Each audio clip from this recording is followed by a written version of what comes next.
Côte d'Ivoire, voici celui qui profite de la mort du colonel Ouattao. Plus de détails après le générique. Avant de commencer, n'oubliez pas de vous abonner et d'activer la cloche de notification, car cela va vous permettre de ne plus manquer les prochaines vidéos. C'est parti!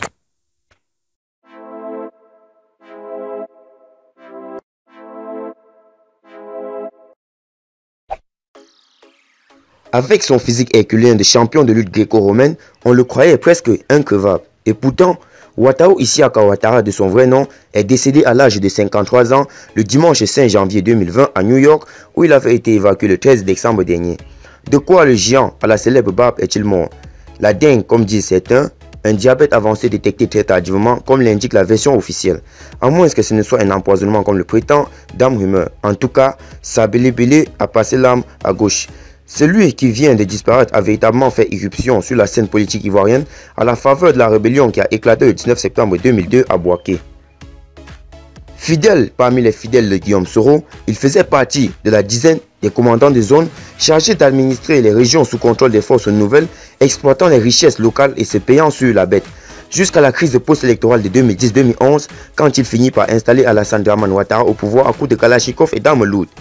On revoit d'ailleurs Ouattao faisant enfiler une chemise à un Laurent Gbagbo Agar que les forces coalisées venaient de déloger de sa résidence bunkérisée. C'était le début d'une fulgurante ascension à la fois militaire et sociale. Simple sous-officier rentré dans l'armée en 1986 grâce à ses talents de mécanicien, il a été bombardé colonel-major comme tant d'autres de ses camarades et a dirigé un moment la garde républicaine rattachée directement à la présidence. Celui qu'on avait aussi affubé de ce nom peu flatteur de whisky, en raison de son penchant prononcé pour ses spiritueux, s'était relevé opportunément homme d'affaires grâce aux facilités qu'offre la gestion du pouvoir et peut-être au fabuleux trésor de guerre amassé durant les années troubles. Même s'il a toujours nié les accusations, son nom est cité fréquemment dans les fameux cas de l'agence de la Banque centrale des États de l'Afrique de l'Ouest le 24 septembre 2003 à Bouaké. Et comble de l'insolence, l'ex-chef rebelle a sombré l'âme en peine dans un bling-bling qui joue avec les idiots du justicier qu'il a voulu être en prenant les armes, voitures de luxe, gourmettes et bijoux en or, faites bien arroser au domicile ou dans les shows de boîte de nuit abidjanaises. C'était presque un rattrapage social pour celui qui n'avait pas hérité d'une vieille tante milliardaire. Il est issu d'une famille nombreuse et modeste de Doropo, à l'extrême nord-est de la Côte d'Ivoire. Celui dont le nom a été chanté par de nombreux artistes du coupé décalé s'éclipse au moment où le pays d'Oufouette est traversée par une crise sourde dont on ne sait pas sur quoi elle va déboucher. Elle est née de la mésintelligence entre les alliés d'hier qui sont devenus ennemis à mort depuis que Guillaume Soro et Henri Konan Bédié ont refusé d'intégrer le rassemblement des oufouettistes pour la démocratie et la paix aux grandes dames d'Ado. Soro fait d'ailleurs l'objet, depuis le 23 décembre 2019, d'un mandat d'arrêt international pour des présumées tentatives de déstabilisation et détournement de 1,5 milliard de francs CFA.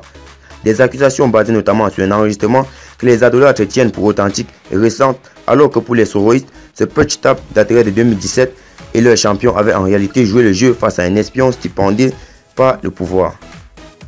Dans l'audio, à charge, on entend d'ailleurs cette voix supposée être celle de l'ancien président du Parlement affirmer qu'en dehors des Zakaria Koné, tous les commandants de zone lui sont restés fidèles malgré les multiples tentatives de débauchage à coups de promotion TGV et d'espèces sonnantes et trébuchantes.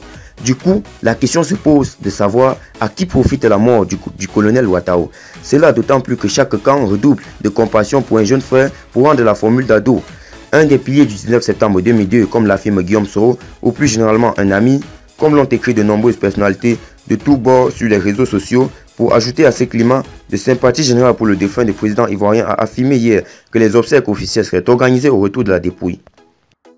Au moins, pour être cynique, la mort lui aura épargné le choix cornélien auquel seront confrontés tous les ex-commandants de zone dans cette impitoyable guerre entre le petit Soro et son mentor Ado.